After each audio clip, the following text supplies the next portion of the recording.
Nosotros sabemos que tú has venido de Dios el Padre para ser nuestro Maestro y que enseñas los caminos de la verdad. Las palabras que oímos de ti son espíritu y son vida. Pero ni es digno de abrir el libro rompiendo el sello, tú solo, tú que diste tu vida por nosotros y nos compraste para Dios con tu sangre. Danos a conocer los misterios del reino de Dios y las inagotables riquezas de tu corazón. Descúbrenos los tesoros de la sabiduría y de la ciencia de Dios que en ti se ocultan. Haz que tu palabra penetre en nuestras almas, guíe cual luz nuestros pasos, ilumine nuestra senda hasta que amanezca el día y se disipen las tinieblas. Tú que vives y reinas por los siglos de los siglos. Amén.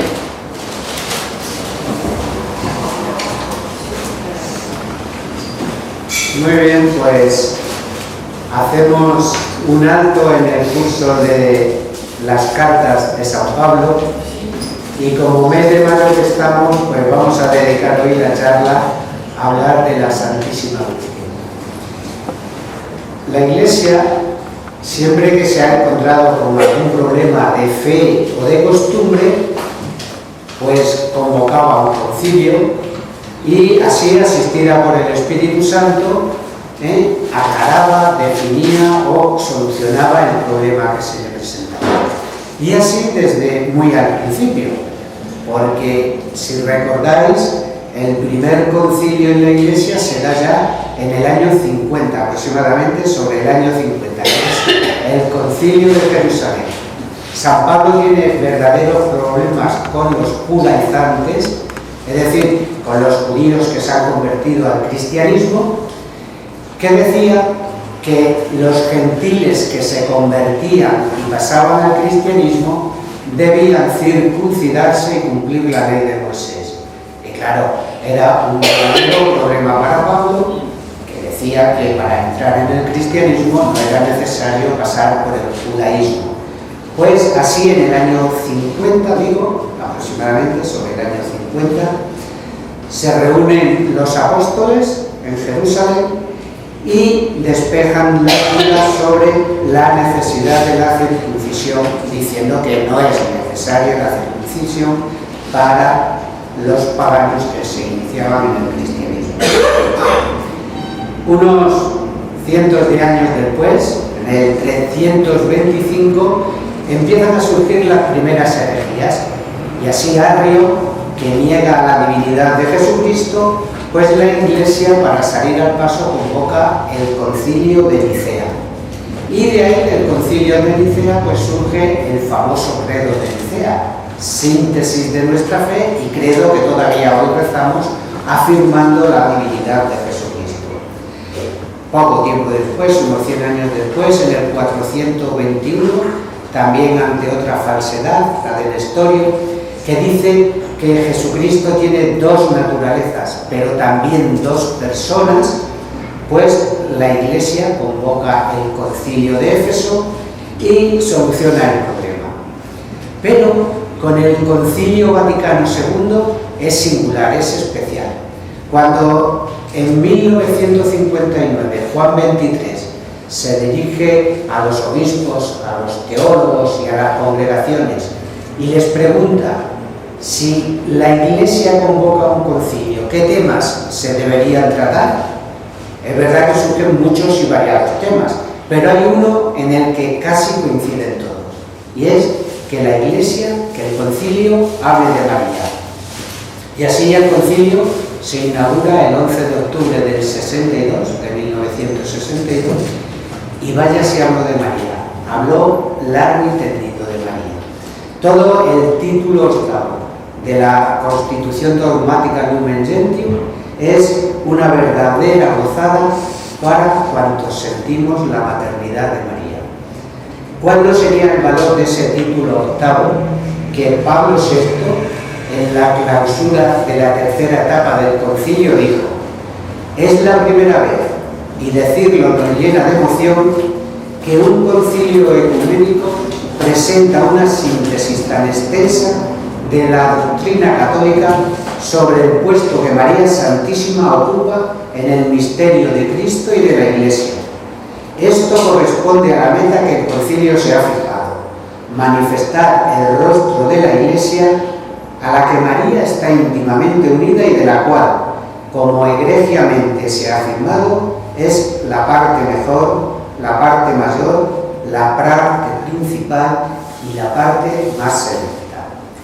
Y el mismo concilio nos dice: María cuenta con unas gracias tan extraordinarias que aventaja con creces a todas las criaturas, celestiales y terrestres.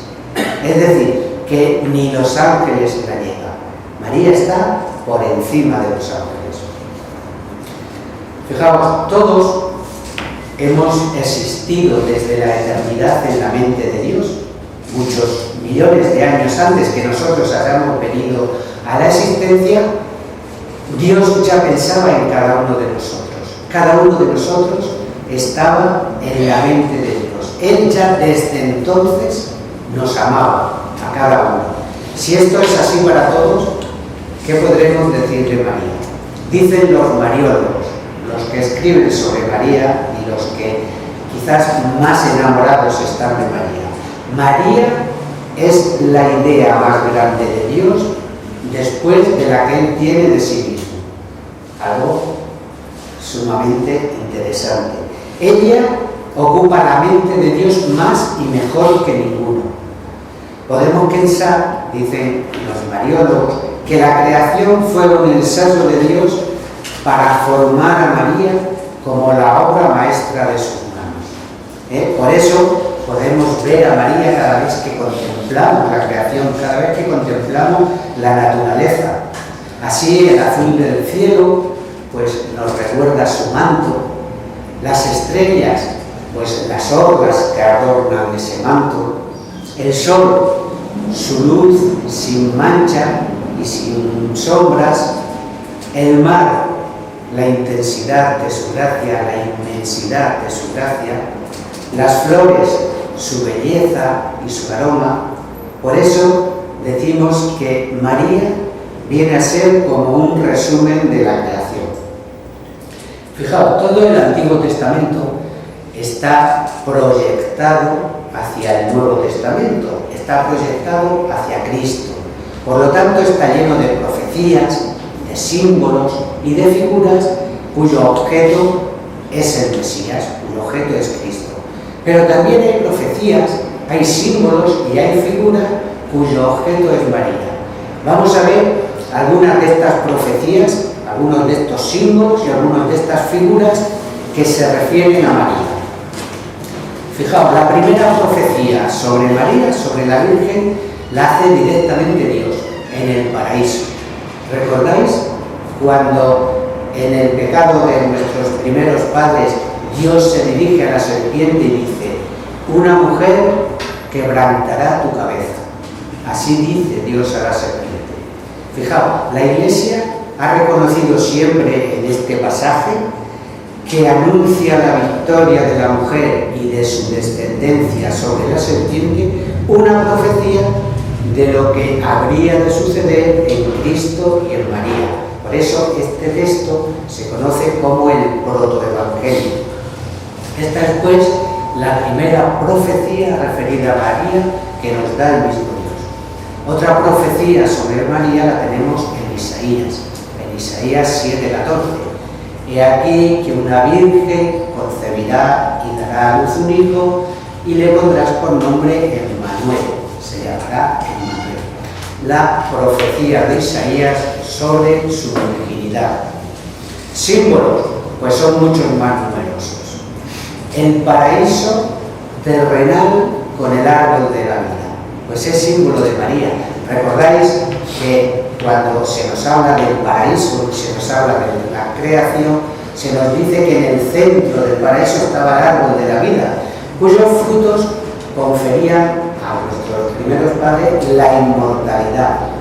Pues el paraíso del árbol de la vida es símbolo de María, porque María fue el verdadero paraíso donde habitó Cristo, que es el verdadero árbol de la vida. El que coma de este pan vivirá para siempre. Es Cristo el árbol de la vida, el árbol que nos da con su fruto, en este caso con su cuerpo, la vida eterna, la inmortalidad. El arca de Noé es símbolo de María, porque como María se salvó del naufragio. La escala de Jacob, ese sueño que tiene Jacob, esa escalera que une el cielo y la tierra, es símbolo de María, está intermediaria como nexo de unión del hombre con Dios.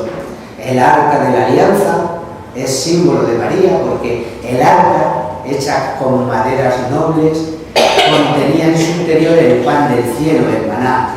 Pues es símbolo de María, que encerró en su interior el verdadero pan del cielo, a Cristo. Bien, pues estos y muchos más símbolos de la Escritura revelan la hermosura, la dignidad, la grandeza y la excelencia de María. Luego, figuras del Antiguo Testamento que sean figuras de María, pues casi todas las mujeres célebres del Antiguo Testamento. Primera figura, Eva, es madre de la humanidad para la perdición, es figura de María como madre de la humanidad para la salvación. Abigail, que con su hermosura enamoró a David, es figura de María enamorando al mismo Dios. O Esther, intercediendo ante su pueblo en el destierro, ante el trono del rey, como reina que fue elegida, pues intercede ante el trono del rey por su pueblo, pues significa a María que sin cesar pide e intercede por nosotros ante el trono de Dios. Bien, y así podríamos seguir pues con todas las grandes figuras del Antiguo Testamento, y en todas veríamos figurado a María. Fijaos, vamos a hablar ahora de esas gracias excepcionales de María que nos decía el concilio que María tiene. Y la primera gracia excepcional de María es su inmaculada concepción. Cuando llega el tiempo fijado por Dios para la salvación del mundo, es concebida la Santísima Virgen, pero no como los demás hombres, sino pura y sin mancha, sin contraer el pecado original. Vamos a ver cuáles son los testimonios que nos aseguran estas consoladoras verdades, estas gracias excepcionales de María. Y vemos que el primer testimonio lo vuelve a dar Dios otra vez en el paraíso, y otra vez en el momento de la caída de nuestros primeros padres. Cuando Dios maldice a la serpiente, le dice: pongo perpetua enemistad entre ti y la mujer. Fijaos, si el pecado es un acto de amistad con el demonio y Dios dice que hay perpetua enemistad entre la mujer y la serpiente, es que en ningún momento hubo el más indicio pequeño de amistad o de pecado entre María. Luego, si María no hubiese sido inmaculada y no hubiese tenido algún pecado, esas enemistades no hubieran sido perpetuas. Luego, al decir pongo perpetua enemistad entre ti y la mujer, la está declarando inmaculada. Bien, vemos además en ese mismo pasaje que la victoria es de la mujer y de su descendencia, porque dice: pongo perpetua enemistad entre ti y la mujer, entre tu descendencia y la suya. Ella quebrantará tu cabeza y tú estarás siempre bajo sus pies.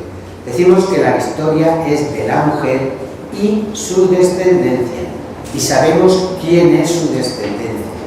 Su descendencia es Cristo, pero también nosotros, porque por el bautismo somos hechos hijos adoptivos de Dios, luego hermanos de Cristo, luego descendencia de María, ya que María es nuestra madre.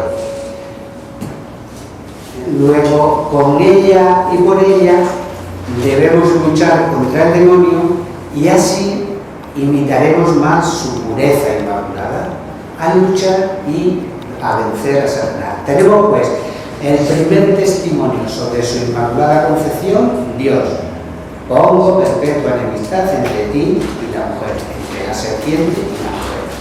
Segundo testimonio, el ángel en la Anunciación. ¿Recordáis las palabras del ángel a la Anunciación? Dios te salve llena de gracia. Es decir, el ángel llama a María como nombre propio la llena de gracia. Luego, la que nunca tuvo pecado, ni siquiera el pecado original. Por lo tanto, al llamarla llena de gracia, la está llamando inmaculada, porque llena de gracia es la que no tiene en sí más que gracia, rebosante de gracia. Tercer testimonio, la Iglesia, cuando declara el dogma. Estuvo 19 siglos la Iglesia suspirando por este dogma. Santos padres, doctores, escritores eclesiásticos, los santos todos y en especial los más enamorados de María, han tejido una corona de alabanza a su inmaculada concepción.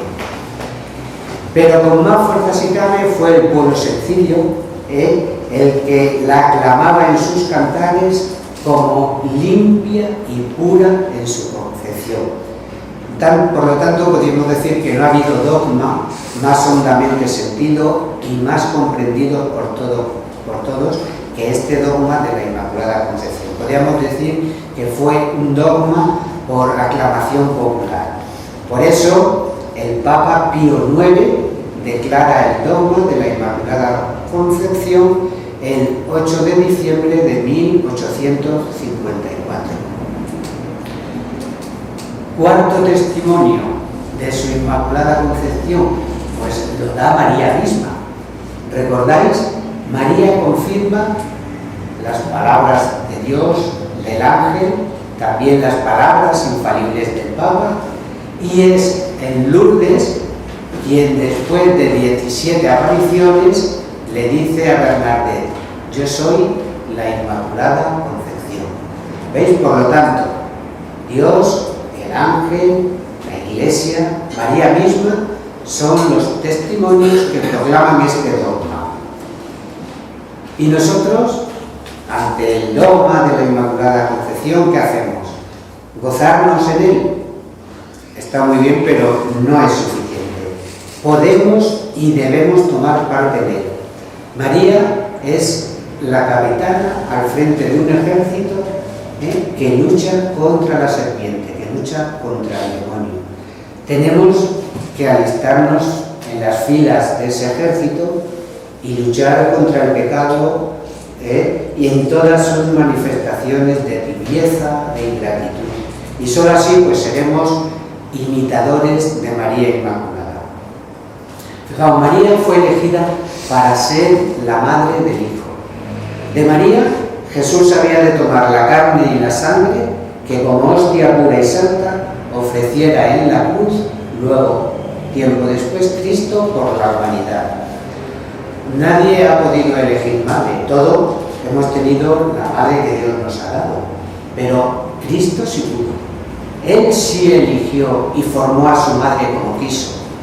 Entonces, pudiendo formarla bellísima, pura y santísima en su concepción, ¿la iba a preferir manchada y esclavizada al pecado? Fijaos, el pueblo cristiano esto lo entendió muy bien. Hace muchos siglos cantaba y un gran teólogo lo recogió escoto y decía: si no pudo formar a su madre como quiso o como quería, es que no era Dios. Si pudo y no quiso, es que no era hijo. Pues digamos que pudo y quiso. Pero fijaos, es que hay algo todavía mucho más elemental. Si Dios pudo formar en gracia total a los primeros padres, a Adán y Eva, que les formó en gracia antes de que cayera, antes del primer pecado, ¿por qué no a María? Y luego no tuvo más remedio que hacerla inmaculada. Por lo tanto, tenemos esa primera gracia excepcional de María, su Inmaculada Concepción. Otra de las gracias excepcionales de María, su virginidad. Muchos ponen en duda la virginidad de María Dice que son dogmas creados o inventados por la Iglesia, pero sabemos que no es así, sino que han sido aclarados por ella, definidos por ella, y tienen su fundamento en la Biblia o en la tradición apostólica. Y fijaos, quiero hacer un inciso aquí sobre la tradición apostólica, porque hace un mes exactamente, porque el 12 de abril el Papa Francisco, hablando a la Pontificia Comisión Bíblica, le decía esto sobre la tradición, para que veáis qué interesante. Existe una unidad inseparable entre la Sagrada Escritura y la tradición, porque ambas provienen de una misma fuente. Así pues, la Sagrada Tradición y la Sagrada Escritura están íntimamente unidas y compenetradas, porque surgiendo ambas de la misma divina fuente, tienden a un mismo fin, ya que la Sagrada Escritura es la palabra de Dios que se consigna por escrito bajo la inspiración del Espíritu Santo, y la Sagrada Tradición transmite íntegramente a los sucesores de los apóstoles la palabra de Dios a ellos confiada por Cristo y por el Espíritu Santo, para que con la luz del Espíritu de la verdad la guarden fielmente, la expongan y la difundan con su predicación, de donde se sigue que la Iglesia no deriva solamente de la Sagrada Escritura su certeza acerca de todas las verdades reveladas. Por eso se han de recibir y venerar ambas con un mismo espíritu de piedad. Esto decía el Papa sobre la Sagrada Tradición Apostólica, puesta a la misma altura y al mismo nivel que las Sagradas Escrituras.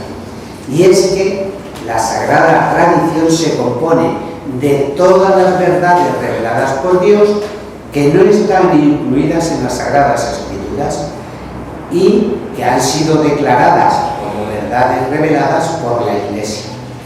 La revelación hecha por Dios en un momento concreto de la historia debía, según la disposición divina, transmitirse de generación en generación, y para eso quiso Dios disponer de un pueblo, el pueblo de Israel en el Antiguo Testamento y la Iglesia en el Nuevo Testamento. Hago este inciso porque me ha parecido interesante sobre lo que el Papa acaba de decir hablando de la tradición, porque es la tradición la que recoge fundamentalmente muchos de estos dogmas sobre la Santísima Virgen. Estábamos hablando de su virginidad. Decíamos que algunos los ponen en duda y hacen referencia a algunas citas de la Biblia. La primera, en la que, refiriéndose a la vida entre José y María, dice en el Evangelio de Mateo: y no la conoció hasta que dio a luz. Ese hasta que denota ciertamente que hasta entonces no se había consumado el matrimonio, que eso significa el conocer. Pero no se sigue necesariamente que después se consumara, porque dicen algunos, no la conoció hasta entonces, pero después sí. Bueno, pues el hasta que en la Biblia significa lo contrario, es decir, nunca. Ponemos un ejemplo muy sencillo. Está en el segundo libro de Samuel. Recordáis que el Arca de la Alianza en aquella época se encontraba en una casa particular, en casa de un tal Obededón. Y David va a cambiar el arca, va a trasladar el arca a una tienda que ha preparado como tabernáculo, como cosa un poco más digna para el Arca de la Alianza. Y traslada el arca de casa de este hombre a la ciudad de David, a la tienda que tenía preparada para el arca. Y David va avanzando delante del arca, y su mujer Micol, que le ve danzar y se asoma por la ventana y le ve danzando delante del arca, cuando llega a casa le dice: hoy te has lucido ante el pueblo, has sido como un saltimbanqui cualquiera por ahí danzando. Y David le reprocha y le dice que él siempre danzará ante Yahvé, en fin. Y como castigo dice el texto: y Micol no tuvo ya más hijos hasta que murió. ¿Qué significa hasta que? Que no los tuvo nunca, no va a tener hijos después de muerto. ¿Veis? Por eso digo que el primer argumento sobre que no la conoció hasta que dio a luz no tiene mucha consistencia. El segundo argumento es que efectivamente la Biblia nos da algunas citas donde nos hablan de los hermanos de Jesús. Bueno, también está superado hoy porque en el hebreo, un lenguaje tan corto, la palabra hermanos, sabemos que con la palabra hermanos engloba primos, tíos, sobrinos, y con la palabra hermano están definiendo a parientes, normalmente. Un ejemplo muy sencillo, Abraham y Lot. Si vemos la genealogía, Abraham y Lot son tío y sobrino, porque Lot es hijo de un hermano de Abraham. Sin embargo, cuando se juntan y los ganados de uno y otro empiezan a crecer y empiezan a escasear los pastos y los pastores empiezan a tener discusiones entre ellos, Abraham le dice a Lot: que no haya contienda entre los dos, ni entre mis pastores y los tuyos, pues somos hermanos. Es decir, que con toda naturalidad tío y sobrino se llaman hermanos. Es verdad que hay una cita en la Biblia que aparecen los hermanos de Jesús con nombre. Es en Marcos. En Marcos 6:3 dice: ahí están tus hermanos, y cita los nombres, dice Santiago y José, Judas y Simón. Fijaos, ya es significativo que los nombres nos los dé de dos en dos. Santiago y José y Judas y Simón. Bueno, pues en el mismo texto de Marcos, cuando nos narra quién están las mujeres que están junto a la cruz con Jesús, dice: había también unas mujeres mirando desde lejos, entre ellas María Magdalena, María, la madre de Santiago y José. Luego ya tenemos que dos de estos hermanos son hijos de una María que no es la Virgen. Esta María es la que luego Juan en su Evangelio, cuando también nos habla de las mujeres que están junto a la cruz, la llama María la de Cleofás. Luego veis, lo que es evidente es que nadie aparece en la Biblia como hijo de María que no sea Jesús. Aparecen algunos como hermanos, pero nadie como hijo de María. Pero fijaos, hay algo mucho más contundente que todas estas explicaciones que se puedan dar a técnicas, podríamos decir, sobre la divinidad de María, y es la voluntad de María. Fijaos, a las palabras del ángel en la Anunciación. En la Anunciación se ofrecen a María glorias inauditas, grandezas inefables. O sea, se le ofrece todo. Va a ser la madre del Mesías. Figuraos lo que sería en aquella época, que había una expectación sobre la venida del Mesías, que alguien llegara y a una mujer la dijera: tú has sido elegida para ser la madre del Mesías. Pues alucinaría. Bien, pues María no alucina. Piensa en su virginidad. Y entre la dignidad de ser madre de Dios y el sacrificio de su virginidad no duda. Prefiere la gracia que la santifica a la gracia que la ensalza y la sublima. Por eso pone el obstáculo. ¿Cómo puede ser esto si yo no conozco varón? Y no solo que no conozca varón, sino que tengo la firme determinación de no conocerlo. Lo que para ella parece ser un obstáculo es precisamente lo que más arrastra a Dios para elegirla como madre. Fijaos, si contemplamos a Dios trazando los planes de la obra grandiosa de la encarnación a base de la virginidad. Fijaos, la redención del hombre tenía pues dos dificultades insuperables, podríamos decir. Humanamente era imposible, porque todos los hombres juntos, la humanidad entera, no podía satisfacer la ofensa hecha a Dios por el pecado. Era necesario que lo hiciese Dios, pero divinamente tampoco era posible, porque Dios no puede sacrificarse, Dios no puede padecer, Dios no puede sufrir, Dios no puede morir, pero Dios busca la solución: hacerse hombre y así tener ya un cuerpo para sufrir y morir. Pero ese cuerpo no podía formarse como los demás, porque nacería manchado, como nacen todos, por el pecado original. Sería un cuerpo, por lo tanto, concebido en pecado, y a este cuerpo no se podía unir el Hijo de Dios. La solución a este conflicto, pues María Inmaculada, sin mancha en su concepción, y María Virgen, siendo madre sin detrimento de su virginidad.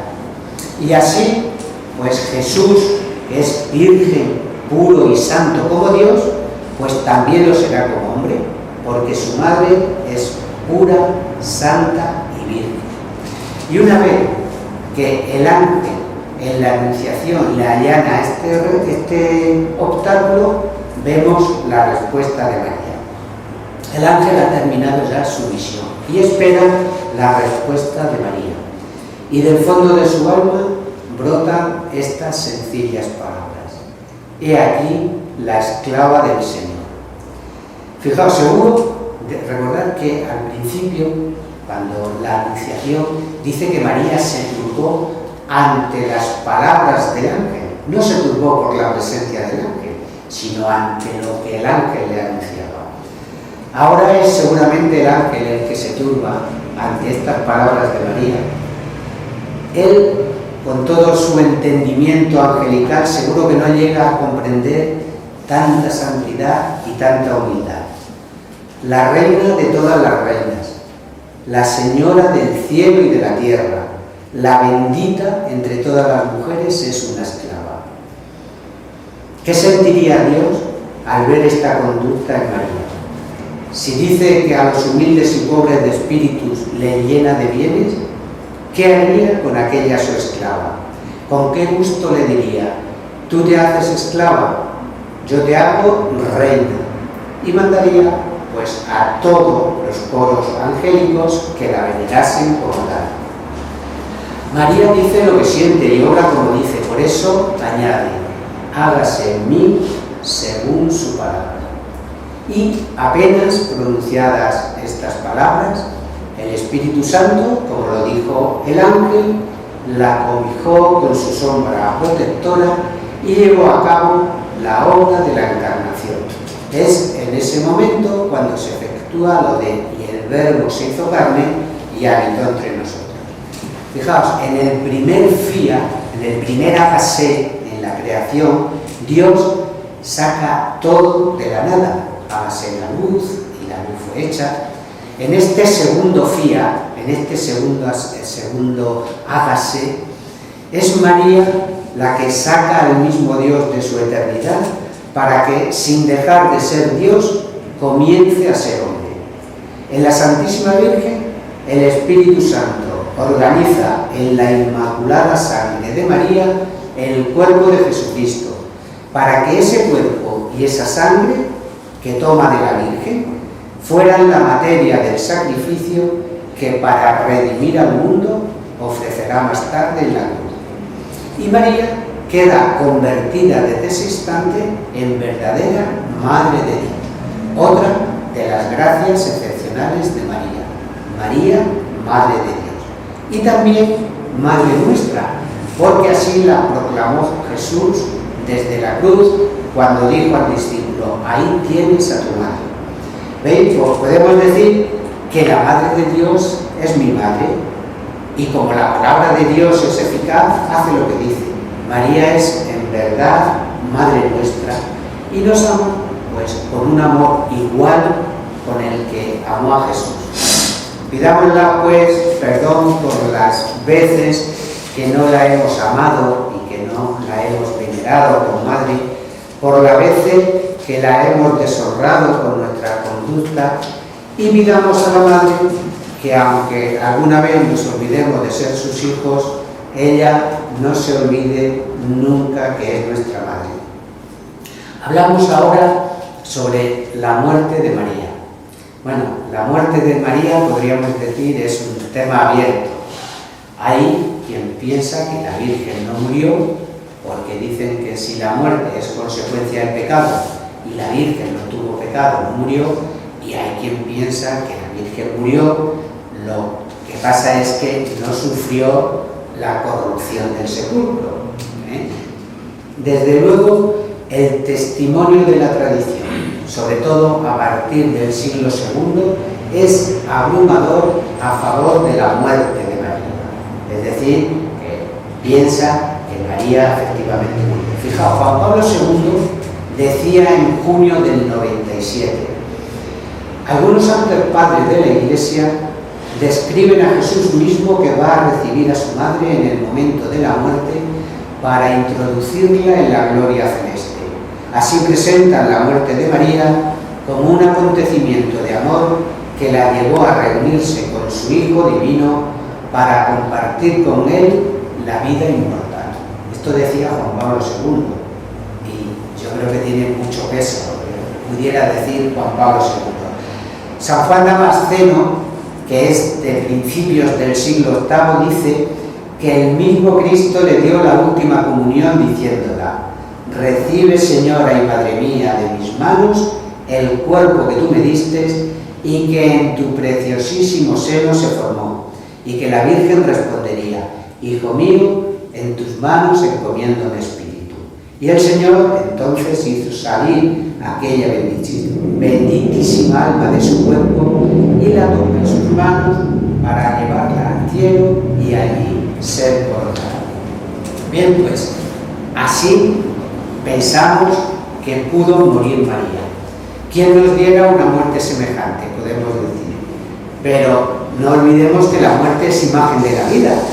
¿Queremos morir como María? Pues vivamos como vivió María. De su parte, no nos va a faltar ayuda y protección, pues que no falte por nuestra parte la devoción constante y verdadera a la Virgen, que nos asegure una santa y dulce muerte.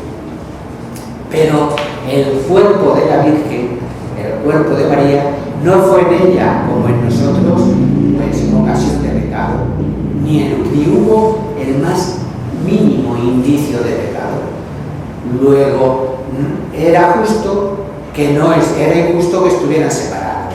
Por eso, y que su cuerpo sufriera la corrupción del sepulcro, que era fruto del pecado. Por eso, en premio, Dios los volvió a unir para que juntos continuaran sirviendo y alabando a Dios. Y por eso, el Papa Pío XII, el 1 de noviembre de 1950, define el dogma de la asunción de María en cuerpo y alma al cielo. Y María es coronada en el cielo.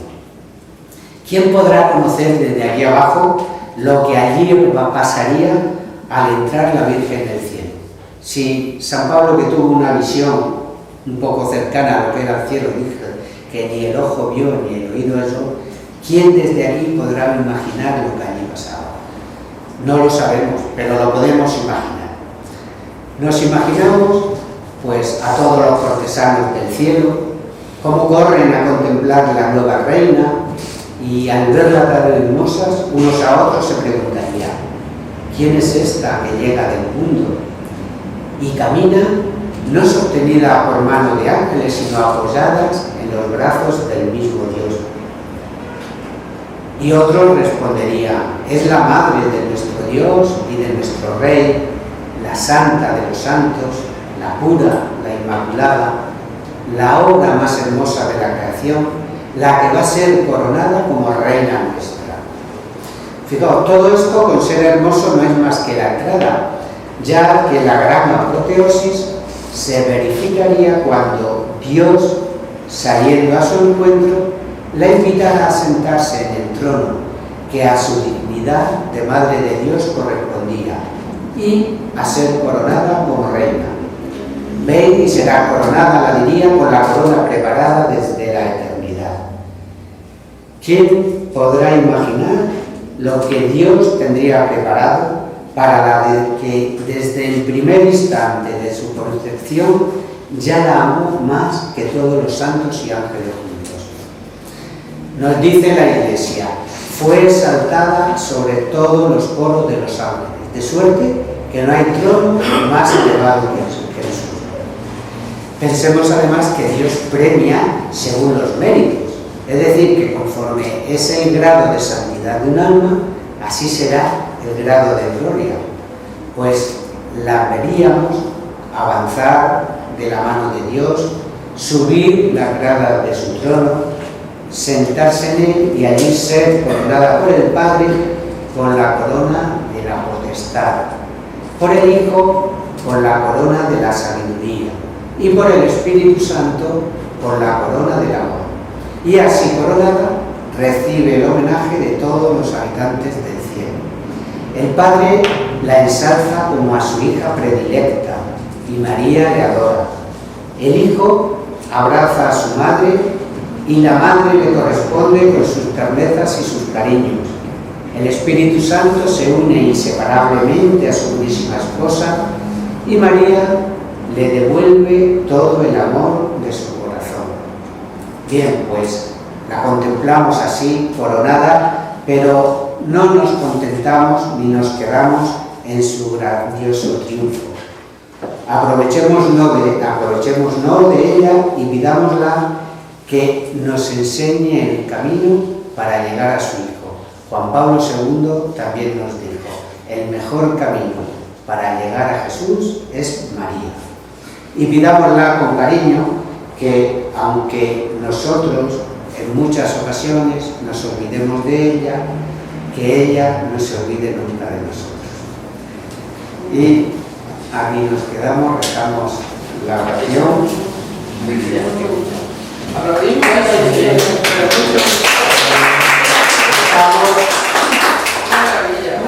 En el nombre del Padre, del Hijo y del Espíritu Santo. Amén.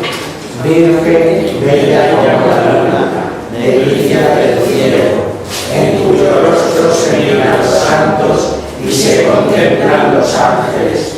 Haz que nosotros, tus hijos, nos partamos aquí y nuestras almas reciban honra de Dios que no te cae por los años, sino que brilla en la eternidad. María, sol del cielo, despierta tu vida donde haya muerte, ilumina los espíritus en que haya tinieblas, reflejándote en el rostro de tus hijos, concédenos un destello de tu luz y tu fervor. María, poderosa como un ejército, concede a nuestras filas la victoria. Somos tan débiles y nuestros enemigos se sobrepecen tanto nos hagan, mas con tu bandera nos sentimos seguros de vencerlo. Él conoce el poder de tu bien y teme la majestad de tu mirada. Sálvanos, María, bella como la luna, única como el sol, temible como un ejército ordenado, levantado en pie de guerra, no por el odio, sino por la llama